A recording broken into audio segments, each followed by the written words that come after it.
What's up world, Reckless Yuki here, bringing you guys my fantastic product review of the Gaems G155 Sentry, the personal gaming environment. This is perfect for any college student in a small cramped dorm, or better yet, any military member serving overseas.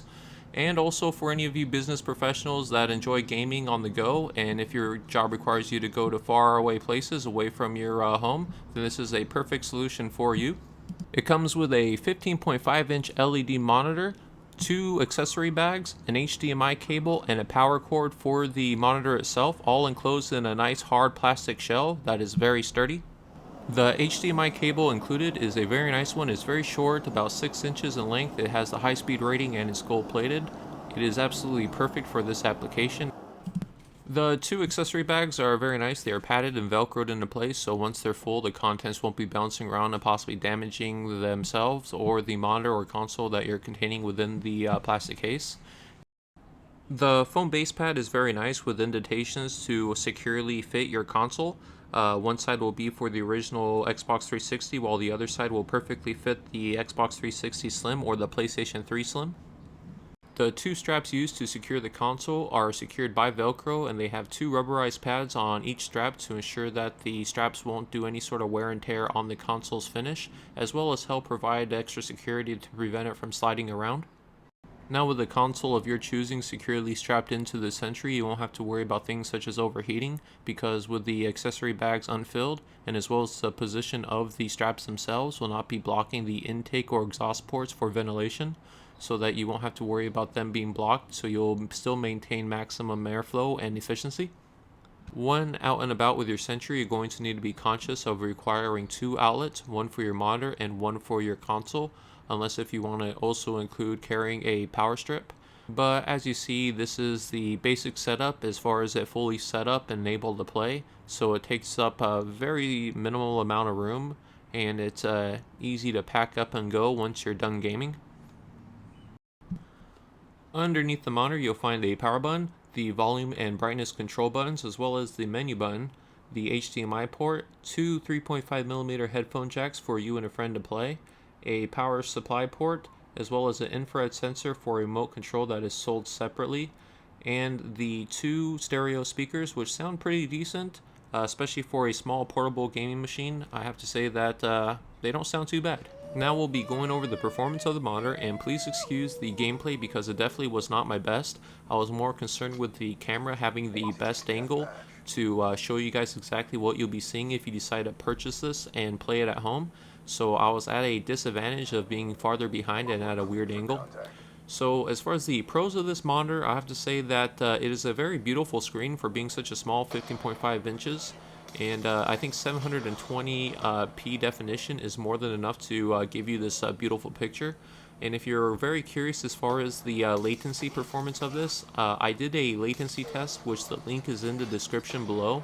And I'll have to say that this performed just as well as my BenQ XL2420T, which is a very high-end gaming monitor. So with this performing just as well as that, you're going to have no issues as far as latency with this monitor. It will perform as good as any of the top monitors out there. Now as far as the negatives of this monitor, as you see on the screen, there is a pretty decent glare in the screen. Like if you're playing a game like this where it's nice and lit, it won't really be affected too much, but if you're playing a very dark game where you're going to be going through dungeons like Skyrim, I think you're going to have a kind of difficult time as far as seeing the screen. You have to ensure when you set this up that you're not going to have very much background light, because as you see in the screen there, that's the amount of background light I have with the camera directly facing the screen.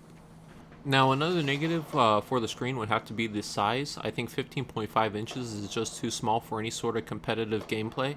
I usually play on a 24-inch monitor on a desk, so I sit at a decently close distance from my monitor, and I think it's just the perfect size. So going down to this 15.5-inch display is definitely, I feel, a hindrance, especially since it's kind of outside my comfort zone as far as the size of a monitor. But that's just due to my own preference. I think if you might game with this more and you might be used to this, I think you'll find this not too bad, but still a larger screen would be nice. Now I'd like to turn your attention to the quality of the speakers on the Sentry, and I captured it with my Audio Technica boom mic attached to my camcorder. I didn't use the stock camcorder. I used a decent quality microphone, so the quality that you should be hearing will be pretty accurate to the quality displayed from the Sentry. Go! Grenade! UAV inbound.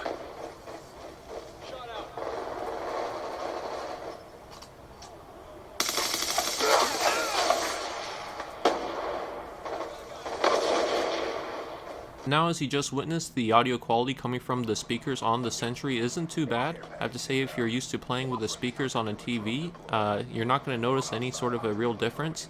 But if you're one of those hardcore gamers that use headsets, we can most definitely utilize those audio jacks on the front, or you could just bring in your own gaming headset and hook it up with this. Just make sure you carry a backpack to store that, because there won't be any room within the Sentry itself. Now this is a shot of the Sentry all packed up and ready to go. In the accessory bags I have my wireless controller, both power cables going to the monitor and the console, as well as the giant brick and the HDMI cable, all enclosed, and it secures pretty nice. It closes up very nice, no worries there. And I have to say it stands up very nice vertically, and just to do some little bit of a torture test here to ensure how durable it is.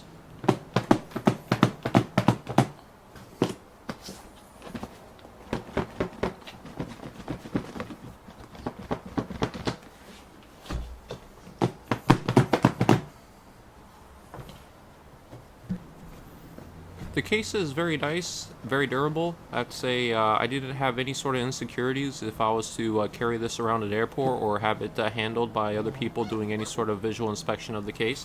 The bottom has some nice rubber pads to ensure it doesn't slide around, as well as the bottom there has some nice rubber pads, so if you stand up vertically you won't have to worry about it sliding.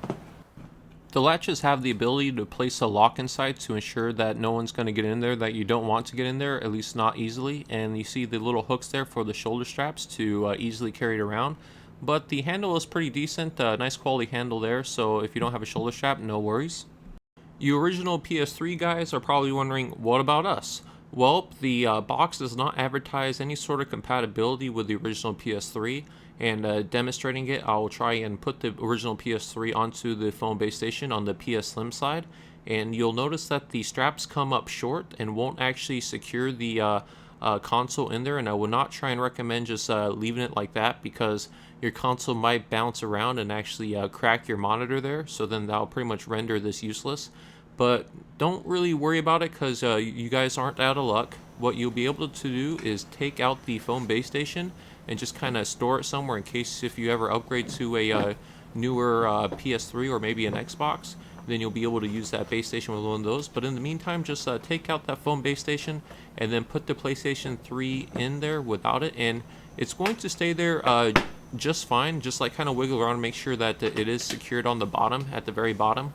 And then just when you put the straps down, like fasten the straps as tight as you can. And one of the foam pads, the rubberized pads on the strap, will fit the left side, but it's going to come a little bit short when it tries to go around the right side of the edge of the PlayStation 3, but that's not really a big deal. You're not going to have to worry about like it scratching up too much. I mean, it's just a nylon strap, so it's not going to do a whole lot. And as far as securing it down, that rubber is still going to be there touching the case, so it's going to still provide plenty of support as long as you get the straps good and tight.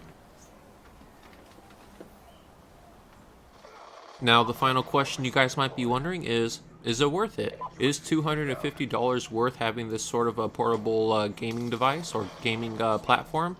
And to me, I think it all depends on the person. Like, it really does depend on the person and their needs. So for me personally, I would not have a need for this. I have plenty of room for my large monitor and the way that my console's set up, so I don't really ever go to any sort of LAN events, and I'm not worried about getting deployed or being stuck on a carrier ever again. So I would have to say it is not really entirely worth it to me. Maybe sometime in the future, if I ever pick a profession where I'm going to have to spend a lot of time on some sort of a business trip, then maybe I'll reconsider buying one of these. But if I was going to buy one of these, it definitely would not be the Sentry. I would possibly spend the extra $100, so a total of $350 to get the Vanguard. Now the Vanguard is pretty much the same size case. The only difference is the handle is not retractable, so you're gonna have a little, like about an extra 2 inches on the handle itself, which won't be a problem. It will still like meet most TSA, or pretty much meet TSA standards. Like I don't think they're really gonna gripe too much about an extra 2 inches on the handle. But the extras that come with it is an extra 3.5 inches on the monitor, so a total of a 19-inch monitor, slightly upgraded speakers for a slightly better sound, and a little remote for you guys who need a remote control. Let's say you're kind of lounging on a bed in a hotel room and you want to watch some Netflix. Well, the remote kind of makes it like a your own personal TV, so that's pretty nice. So overall, like if I was to buy one of these, I would definitely pick the Vanguard. Now the only downfall of the Vanguard, if you consider it a downfall, is all the Halo 4 graphics on it. If you're not a fan of Halo 4, well, this won't really appeal to you, but me, I'm indifferent. I don't mind Halo, but that's not something that will definitely sell me on the fact of the Vanguard over the Sentry. Well, that sums up my review of the Gaems G155 Sentry personal gaming environment. If you guys have any questions, please feel free to leave it in the comment box below, and I'll do my best to try and get back to it as soon as I can. I think I've been pretty good as far as answering all your guys' questions thus far, so feel free to answer or ask any question, and I'll do my best to try and answer it as soon as I can, depending on the complexity of the question. And just for a reminder, if you guys are interested to see the latency test I performed on this monitor, feel free to click on the link in the description below. And thank you guys very much for watching, and I hope you have a pleasant day.